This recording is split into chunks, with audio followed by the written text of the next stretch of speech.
Cando falamos deste texto de salvagarda, estamos a falar prácticamente de patrimonio inmaterial. Bueno, todo isto ven precisamente dunha declaración da UNESCO que eu simplemente vou salientar cousas que son importantes. É dinámico e de transmisión, é dicir, isto non é un proceso estático, sempre vai estar camiñando, ten que evolucionar. O patrimonio inmaterial non é unha cousa estática, isto é bo ter en conta. Non é como, por exemplo, un edificio. Poñamos, por exemplo, a Catedral de Santiago, que é un feito e que temos que conservar como tal. O patrimonio inmaterial é unha recreación continuada, que depende dos portadores. E, sobre todo, ten que representar valores éticos e de respeto. Isto é bastante importante. Despois, inclúe tradicións e expresións orais, incluídas as linguas, artes escénicas, usos sociais, rituais, actos festivos, coñecementos e usos relacionados coa natureza e o universo e técnicas artesanais tradicionais. Bueno, estas dúas son importantes para nós, porque temos coñecementos e técnicas artesanais no que é o mundo das embarcacións tradicionais. Accións de salvagarda, as máis importantes: investigación, preservación e protección, promoción e valorización, transmisión, é dicir, temos que deixar as seguintes e as vindeiras xeracións o noso patrimonio e o noso legado. Como se pode facer? Por ensinanzas regradas e non regradas. E, sobre todo, o que temos que revitalizar. Isto volve outra vez a esencia de que, cando temos patrimonio, sin carácter dinámico, temos que deixar un poquinho da nosa impronta. É dicir, nós recollemos algo, temos que melloralo para deixarlo para as vindeiras. Bueno, cousas importantes que tamén destaca moito a UNESCO é a posible acreditación das organizacións non gubernamentais como asesores da propia UNESCO. E para iso, o que temos que ter é probada competencia, coñecementos especializados e experiencia na salvagarda. Nos estatutos que teñamos e os objetivos teñen que estar alineados coa propia convención e, sobre todo, temos que demostrar capacidade de cooperación e de operación e ter referencias en un sitio un poquito máis amplo. O sea, canto máis momento teñamos, canto máis rede, máis capacidade teríamos nós para ser agentes participativos dentro da UNESCO. E despois, importante tamén son as campañas de sensibilización.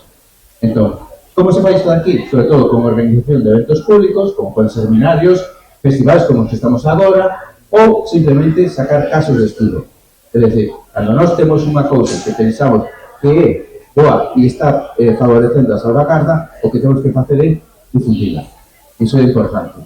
Despois, tamén, como non, investigación é sacar material para a docencia. É dicir, si estamos con un patrimonio, temos que facer o esforzo necesario para que se poida realmente estudar. Un aspecto tamén importante, porque é difícil conservar patrimonio se non temos ingresos. Entón, isto é sempre un debate importante, porque os ingresos poden vir ben por achegas da administración ou ben simplemente por explotación comercial. O único que di a UNESCO neste caso é que hai que evitar o que son apropiacións comerciais indebidas, é dicir, que realmente o fin quede deturpado simplemente porque o que vamos a ir a promocionar simplemente unha marca comercial. E que se faga xestión non sostible de turismo, é dicir, 800 persoas a bordo como se fora cambio. E despois, sobre todo, nunca evitar, sobre todo, a distorsión do significado da propia salvagarda e da finalidade última que tiñamos nós. Bueno, eu aquí poño, por exemplo, unha serie de unha listaxe rápida sobre declaracións que xa están de patrimonio intangible na UNESCO. Por exemplo, está aquí moi curioso, os maparos están con os chineses, que realmente é unha cousa que, si tedes ganas de miralo, está aquí. O saber tradicional de construcción, navegación e importante dos lens e persas, tamén o mesmo das yolas en Martinica, ou, por exemplo, xa moi parecido que temos nós, a construcción en tingladillo nórdico. O que pasa que, por exemplo, no caso do tingladillo nórdico, aunque non é explícito, é implícito tamén o saber de navegar.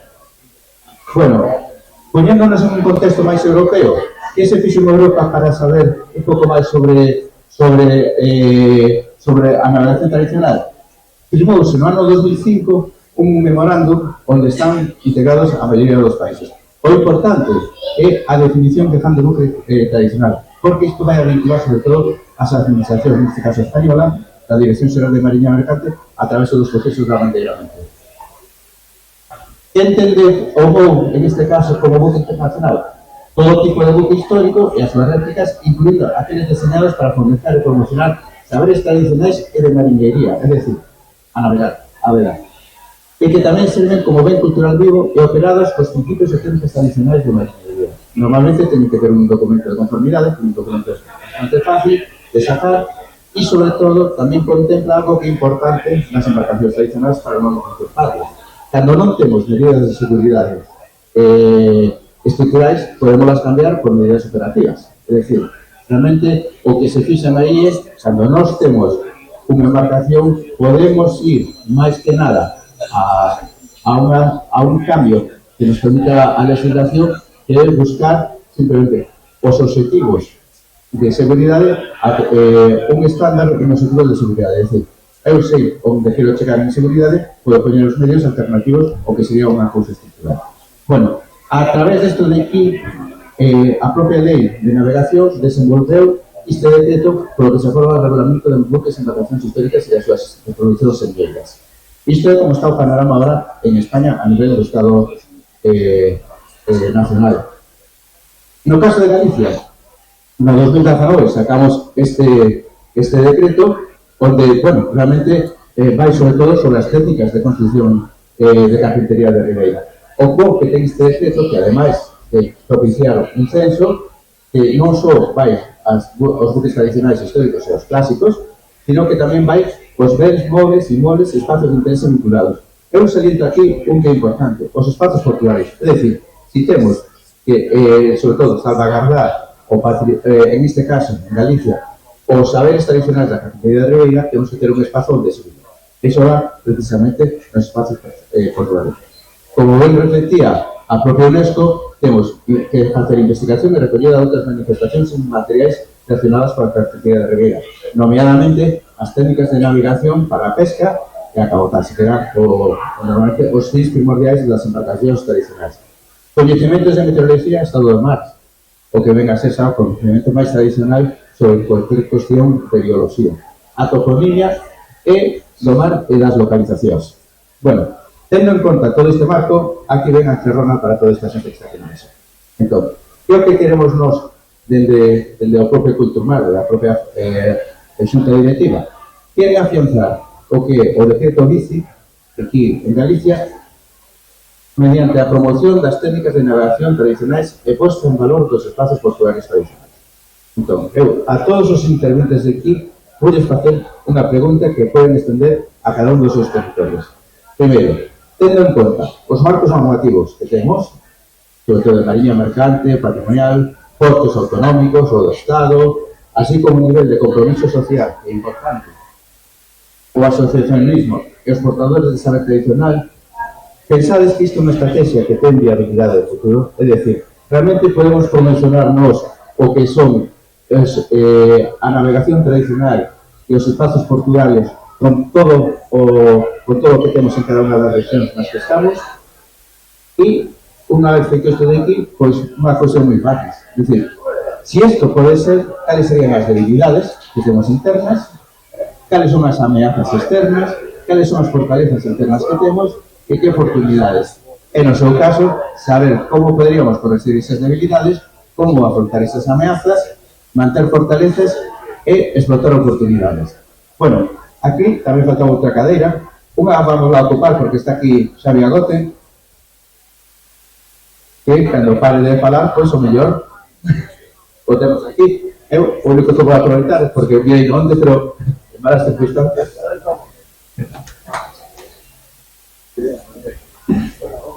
Bueno, pois, de todos, eu falta unha persoa aquí que non podo ver porque estamos en Festas do Carmo, desgraciadamente non podía estar aquí, pero sí que me deixou as súas respostas. E eu, o capitán marítimo de García, porque sempre é un colaborador importante da administración, e isto foron as súas respostas.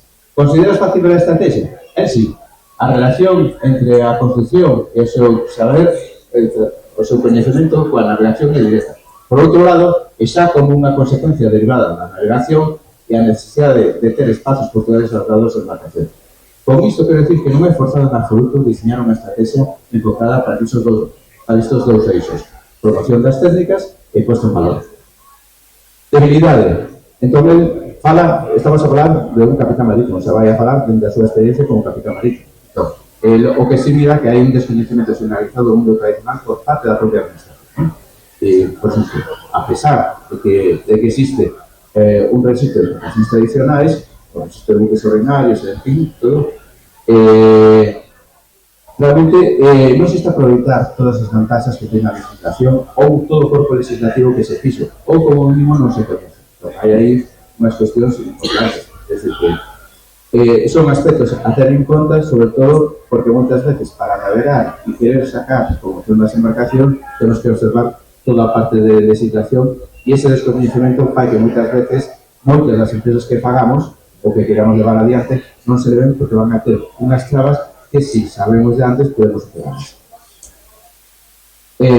Sobre todo, ligado ao anterior é a falta de aproveitamento de sementes, é dicir, temos legislación en marco patrimonial, legislación en marco normativo de abanderamento. Entón, teria que falar esas administracións para sustituir. Sobre todo porque, como tamén contempla o decreto, un buque en embarcación histórica dentro do Estado español pode ser calquera que sexa declarado ben de interese cultural.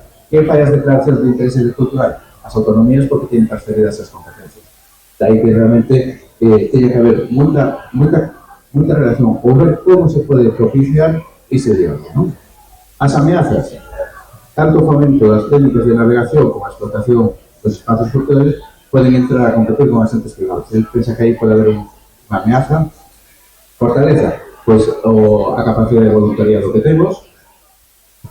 Como corregir as debilidades? Pois dar difusión a todas as potencialidades que ofrece a actualidade do marco regulador. Vamos a simplemente a poder traballar todos en conjunto. Como afrontar as ameazas? Incorporar as entes do sector privado e explotar oportunidades, pois proxectos innovadores, básicamente.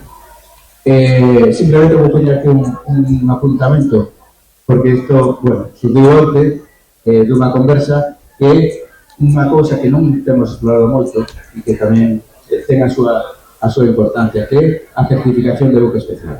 Entón, cando ti tes un buque en certificación de buque especial, vas a ter a bordo persoal allo a tripulación ou persoal que chamamos especial, que son ata 12 persoas, vamos a deixar aí, que non sendo pasaxeiros, tripulantes, ni nenos menores dun ano, pois van a abordar a estar relacionadas coas funcións especiais propias do buque e coa realización das unha tarifa social que se leve que se está a levar neste equipo.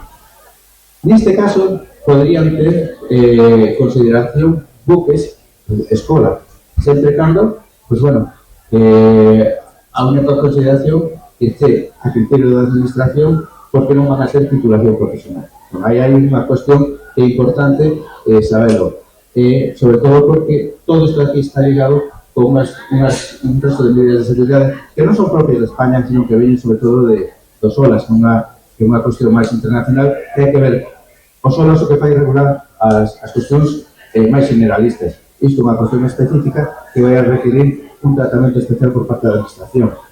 Eu vexo como unha oportunidade, pero tamén vexo que é un problema, porque, por ser unha cuestión excepcional, a regulación que se pode facer pode ser de ámbito local, pero non necesariamente pode ter un ámbito global, o cal os acordos que se poden chegar en delegación non necesariamente tienen que ser os mesmos que se chegan en Barcelona, porque dependerá do capitán marítimo. Aí hai unha cuestión que é importante, pero en principio sí que se podrían facer os buques escola con embarcacións tradicionais, pero habrá que negociarlo, porque explícitamente non está regulado nin a nivel internacional e, por suposto, como España é asinante de moitos convenios, non o temos no corpo legislativo noso, pero sí que existe esa posibilidade. Bueno, eu vou falar, xa, que falei demais, e vou deixalo aquí, e vamos a comenzar desde estribor a babor.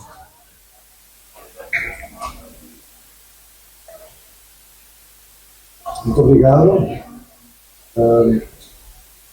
Esta ideia de encontro nasceu há 2 anos, aqui mesmo, no anterior encontro, feito em sábado. Sentimos, eu estou falando plural, sentimos a necessidade de encontrar uma estratégia comum. Aproveitando todas as associações e entidades presentes nestes eventos, para poder defender o nosso património junto das instâncias nacionais e internacionais. Inclusive, há 2 anos atrás, tive a oportunidade de dizer que necessitávamos de apresentar os nossos problemas na própria sede da União Europeia, na sede do Governo Europeu. Porque, afinal, o Governo Europeu é nomeado, não é eleito, é nomeado para defender os interesses dos povos europeus. Neste caso concreto, quais são os nossos interesses? Interesses comuns. Começámos por isso a trabalhar em Portugal, são aqui pessoas que o podem testemunhar, fazendo visitas e reuniões em Vila do Conde, em Esposende, na Foz do Douro, em Mértola, por aí. Fizemos muito trabalho. E as principais conclusões são muito simples. É a nossa opinião que quanto mais simples forem as conclusões, melhor. Quanto mais extensas forem as justificações, melhor. É a nossa experiência com esta ideia que vem da Inglaterra e dos gestores ingleses da análise SWOT dos pontos fortes, fracos, ameaças e oportunidades. Quanto mais dissermos, pior. Por isso temos do nosso, perdão, posso falar no plural, tenho que falar no singular. Do meu ponto de vista, o que temos que fazer é sintetizar. E nesse sentido, a partir da experiência que ganhamos em Portugal, nós podemos dizer: o primeiro grande problema que temos é que se gosta muito de olhar cada um para o seu umbigo. Há um individualismo extremo. Há uma grande dificuldade de trabalhar em conjunto. Eu creio que este exemplo pode servir para ultrapassar esse grande obstáculo. Nós estamos disponíveis para trabalhar em conjunto.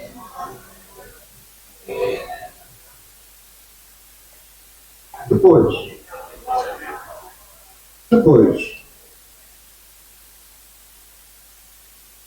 temos em Portugal um outro obstáculo, que é a insensibilidade do governo para os problemas do património marítimo fluvial. Nós queremos fazer ações, nós queremos restaurar embarcações, tudo quanto está aqui a ser feito, e recebemos normalmente da parte das entidades um silêncio ensurdecedor, um silêncio enorme. Não ligam, não querem saber. E se não estivermos unidos, e se não apresentarmos com as nossas razões aquilo que pretendemos, continuam a não nos ouvir. E isto aplica-se em Portugal, também se aplica no governo europeu. Eles não são sensíveis a isso.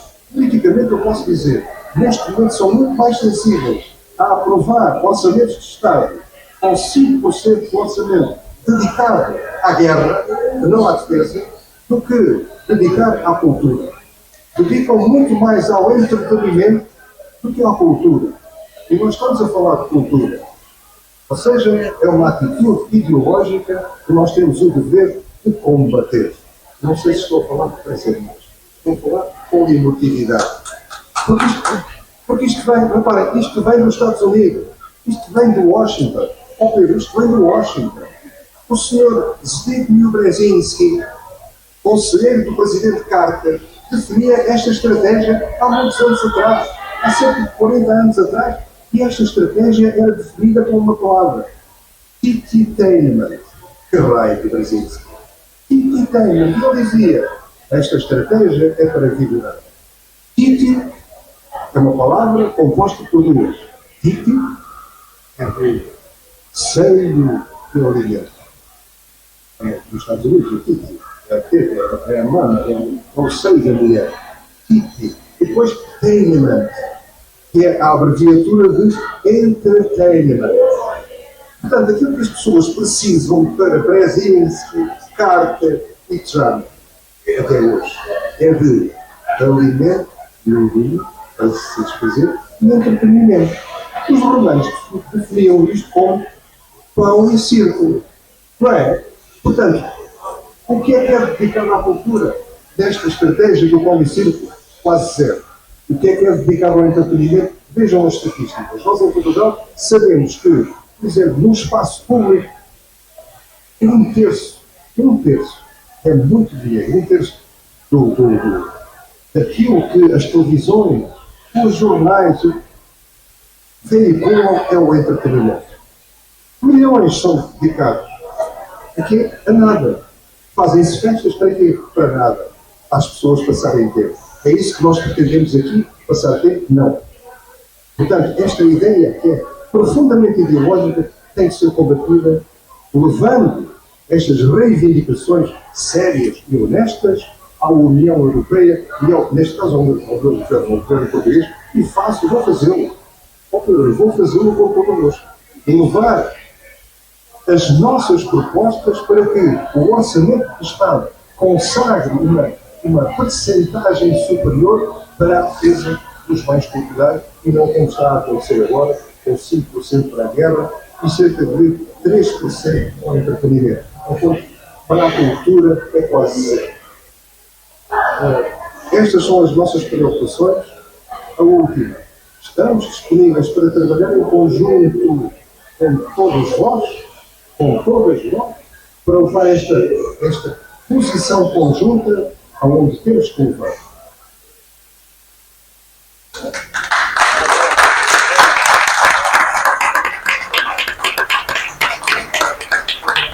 Pelo aplauso, isso quer dizer, vamos a isso, não é? Vamos a isso. Estou a falar bem, pode-se dizer. Aqui também é da mesma maneira. Ok, então o aplauso significa, vamos a isso. Bueno. ¿Y ahora qué dices? Después de eso, ¿qué dices? Bueno, son unas cuantas preguntas y lo que me viene a la mente es que estemos todos aquí es un milagro. Es un milagro porque, primero, el propietario que se anima a restaurar o construir una explotación tradicional, todos son dificultades, ¿verdad? Es muy laborioso, es una marcación que hay que cuidar, que hay que mantener. Y bueno, requiere mucho esfuerzo, ¿verdad? Eso ya lo sabemos.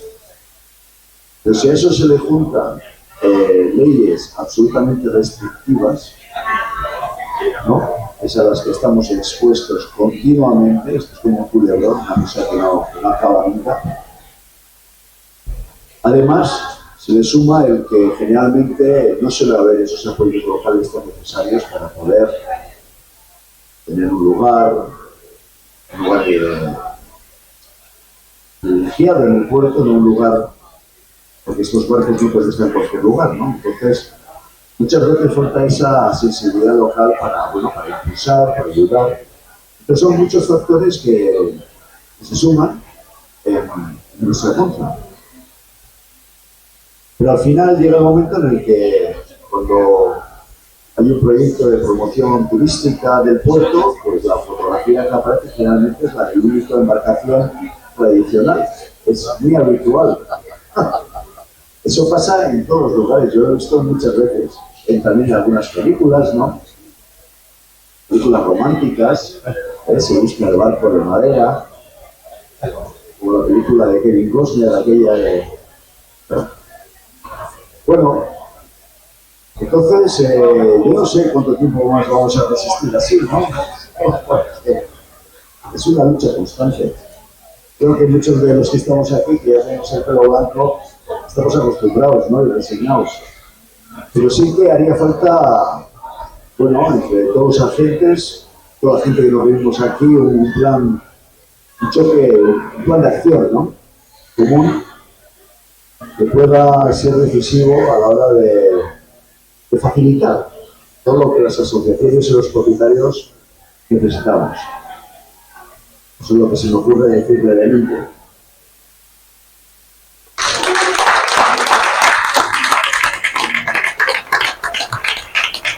obrigado. Eu vou tentar ser as sweet, as short as possible. É o meu lado americano. Eu queria primeiro que tudo salientar o que está aqui a acontecer hoje.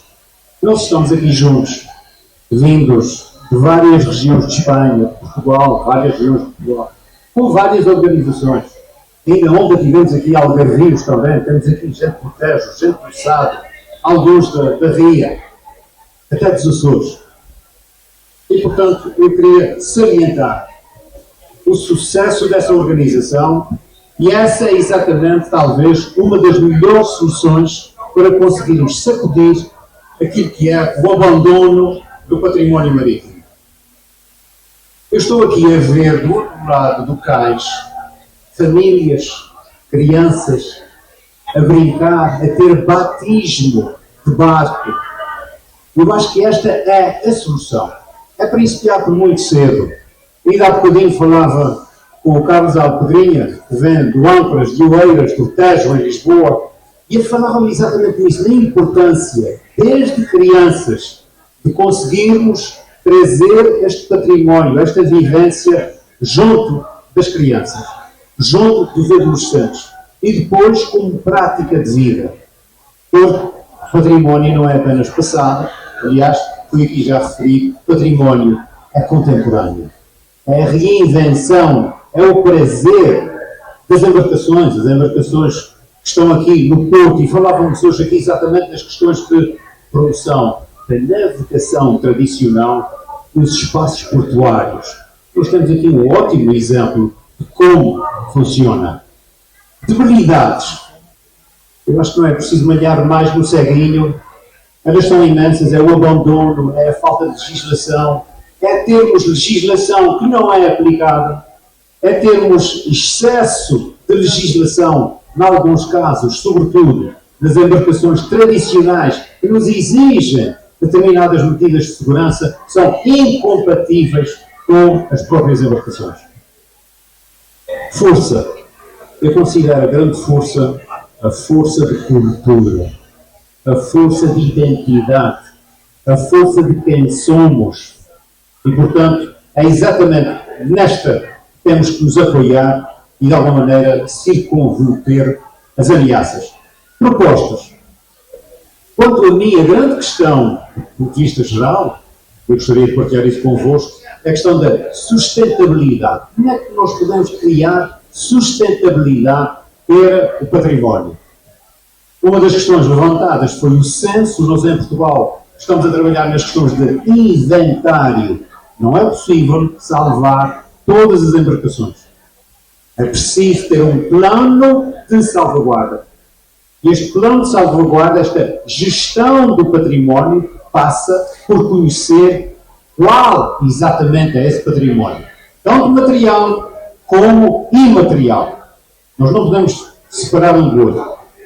A questão da legislação é uma questão fundamental. Vocês têm aqui em Espanha legislação nacional e têm, infelizmente, legislação das regiões autónomas, que complementa. Nós em Portugal estamos ainda a caminhar nesta direção. Algumas regiões autónomas, nomeadamente os Açores e a Madeira, têm alguma legislação, mas é muito pouco.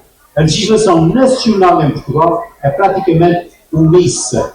Se forem à internet e procurarem património marítimo, legislação, não há. A visão é de património geral, não há legislação específica. Eu salientaria 3 soluções, programas. Há um programa em Portugal chamado Náutica Zero. O que é o Náutica Zero? Imaginem um triângulo que junta escola, clube naval, ou associação, autarquia.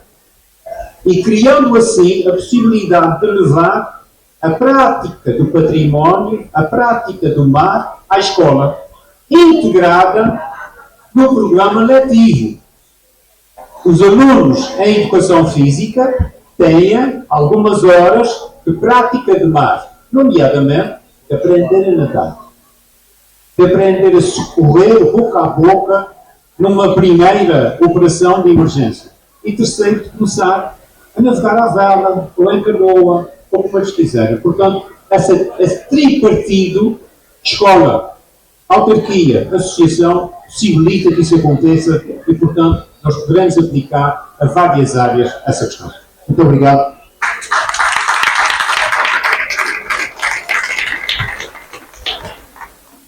Bueno, a pregunta era si la promoción internacional y la apuesta por los culturales es viable en nuestro país. Pues yo más creo que sí. Tengo muchos límites. Estoy muy de acuerdo con lo que dice Raúl. Yo suscribo todo. Pero he dicho que hay que ser breve. Si tuviera que decir duas dificultades. Temos a primeira, a denunciar. Somos poucos e imos termos. Entonces, temos que buscar mecanismos que renoven os objetivos. A segunda cousa, se dixo, non somos capaces por ahora de facer lobby con forza do medio parlamento. Porque se toman as decisións políticas, donde eso despois se materializa en acción, en axudas, en actitudes, porque xa non é solamente unha acción de desinflación ou de axudas, é actitude, que cando vayamos a falar en o camarín un director xeral, non desconfíe de nós, non pense que intentamos aproveitarnos ou que somos a liga de personas locas ou con esas dúas cousas avanzaríamos unha renovación ás persoas e un alargamento de influir porque se toman as cousas.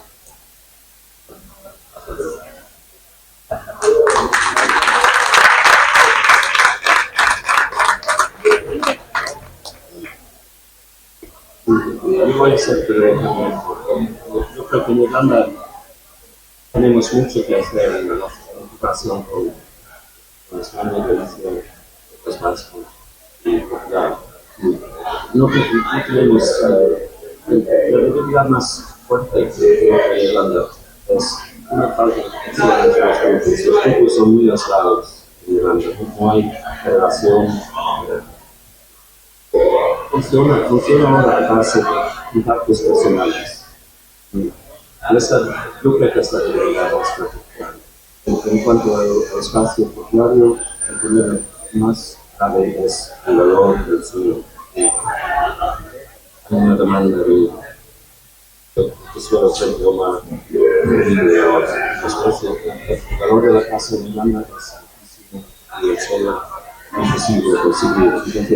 Entonces, es importante conseguir apoyo de los ayuntamientos del Estado para ver facilidades para determinar los propios bancos, para guardar los bancos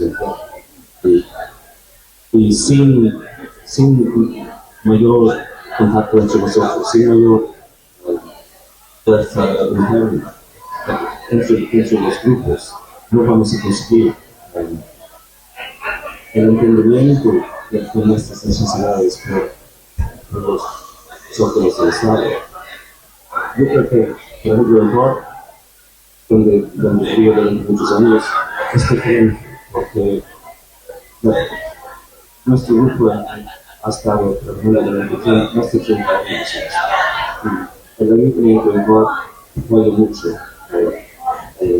facilitar lo que estamos haciendo. Pero yo creo que es el único lugar, el único ayuntamiento en el país que hace eso. Y muchos grupos tienen muchos problemas en conseguir espacio. Entonces, lo que estamos intentando ahora hacer es hacer reuniones pequeñas, en zonas de con el grupo local, nunca a los otros. Y hacerlo de una forma muy sencilla. Medio día de presentaciones organizados por el grupo local. Y por la noche, música y contacto personal. Y el día siguiente, salir de los parques de la mañana. Y después, a casa. lo hacemos entre personas diferentes del país, a través de nuestros contactos profesionales, para comenzar a construir la base de lo que necesitamos reforzar en primer lugar, que nosotros tenemos en la política. Y aportes hay, pero como no hay estructura, no ves nosotros en organizaciones representativas. Bueno, estamos, la próxima reunión va a ser en el norte de Irlanda, en aguas interiores, en el lago de Cortés. Como fue dicho, porque hay un esfuerzo con la navegación interior. El Irlanda era muy el río principal del país, parte del país, de lagos enormes, y una historia, una tradición de navegación que sea así. Entonces vamos este octubre por eso es todo.